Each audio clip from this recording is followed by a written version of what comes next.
Week 5 of the fantasy football season. Here's a few quarterbacks I looked at off the wire this week. The first one, Justin Fields of the Pittsburgh Steelers. I've mentioned Fields a lot this season off the waiver wire, and he finally had that big breakout performance in Week 4 at the loss at the Indianapolis Colts. I have a good matchup versus the Dallas Cowboys, where their defense has given up a lot of yards and a lot of points this season. And now with Micah Parsons and DeMarcus Lawrence most likely out in Week 5's ball game, Fields, I think he's someone that can help fantasy owners, especially for the Anthony Richardson owner or one of these underwhelming quarterbacks you own. So the last few weeks here for Fields, he's gone out there and he's put up some points. Week 3 versus the Chargers, 245 pass yards, touchdown, INT, 6 rushing yards, and a rushing touchdown. In Week 4 at Indianapolis, he almost completed the comeback victory, 312 passing yards, a touchdown, and finally he got to use his legs a lot in this ball game. 10 rush attempts, 55 rush yards, 2 touchdowns, and a fumble loss. So Justin Fields, I don't believe he's going to lose this job.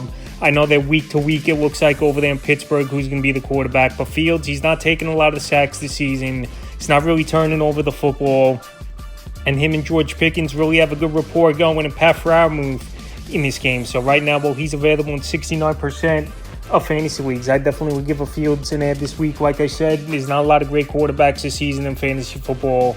And each week it looks like Fields has been getting better. The next quarterback, Andy Dalton of the Carolina Panthers. Andy Dalton's come in, and at least this offense now has scored 20 or more points in the first 2 starts for Dalton. Week 3 of Vegas, 319 pass yards, 3 touchdowns in that one. In Week 4 versus the Bengals, 220 pass yards, 2 touchdowns, an INT, and 9 rush yards. So Week 5, a tough matchup going into Soldier Field at the Chicago Bears. But I believe this Panther team has some decent weapons. Chuba Hubbard, Deontay Johnson, even though I think those players are playing over their head a little bit. Xavier Legette, the young rookie, looked good in last week's ball game. Tough loss versus Cincinnati Bengals. And also Andy Dalton, we know at this point of his career, he knows he just has to go out there, get the football down the field, make plays, and that's exactly what he's done. And at least this Panther offense has some life right now. So with Andy Dalton out there in tons of fantasy leagues, and with bye weeks starting to kick in, and quarterbacks struggling so far this season for the most part, that and tight end, the 2 worst positions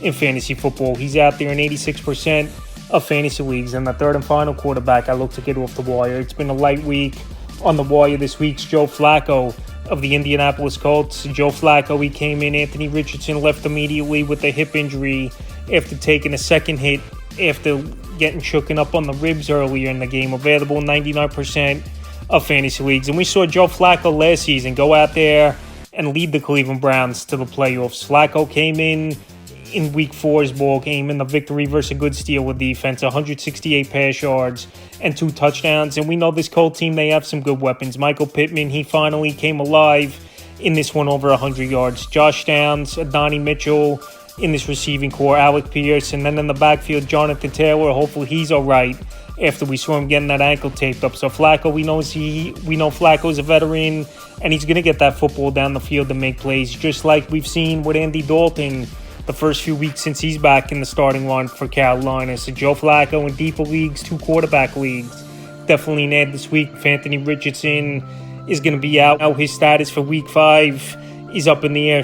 So that's a few quarterbacks I looked at off the wire for Week 5 of the fantasy football season.